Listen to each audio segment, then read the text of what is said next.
And Washington Democratic Congresswoman Susan DelBene is chair of the new Democratic Coalition and is one of the House members who met with President Biden last week and joins me now. Congresswoman, thank you so much. You were in those meetings. I don't know whether the president was appealing to moderates to come together with progressives, to come up with a middle ground. I have privately heard from all quarters something in the $2 to $2.5 trillion, money frame, but I don't know what you think moderates would be willing to go to and what the progressives might be and what the president's message to you all is. Well, the president's message to us was, tell us what your priorities are. And I think that's the right strategy, because what really needs to drive the reconciliation bill, the Build Back Better Act, is strong policy that helps families, that helps workers, that helps communities.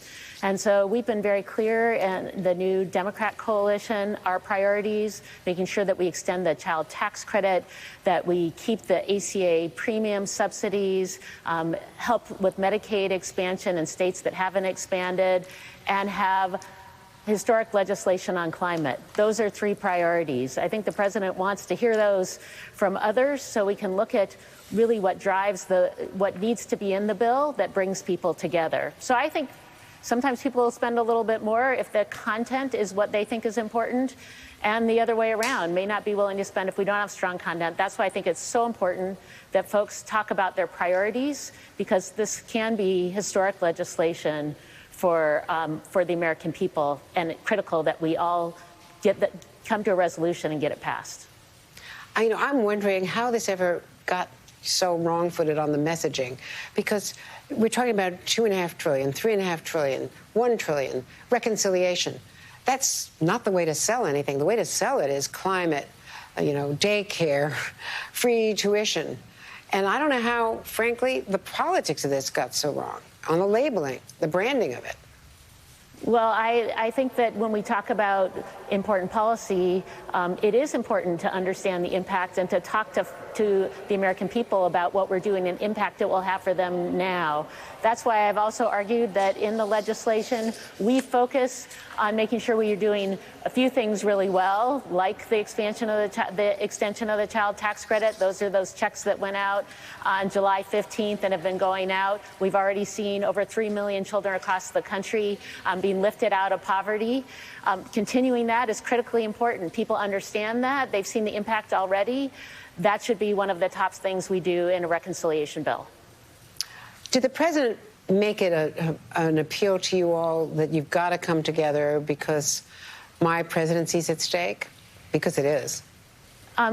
He definitely highlighted the importance of, and the historic importance of this legislation, both the infrastructure legislation as well as the Build Back Better Act, the combination in terms of what we can do to help our communities.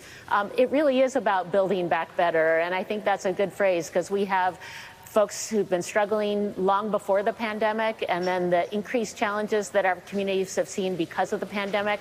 This really is the opportunity to put us on a great long-term course across our country.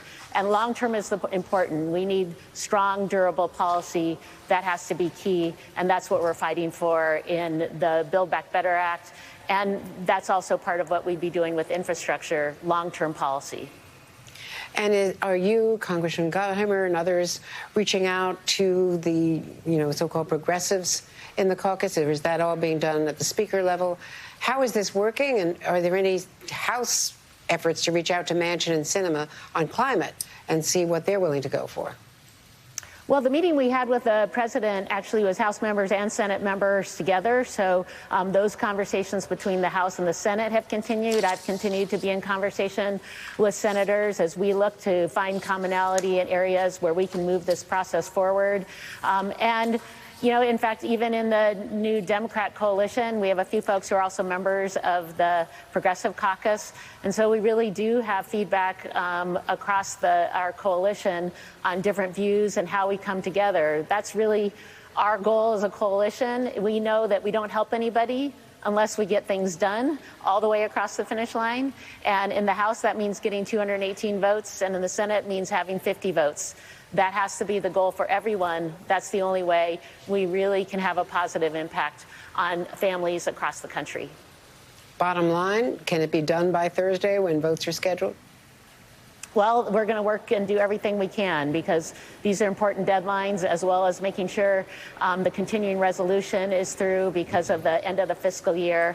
We also have the end of surface transportation authorization on September 30th.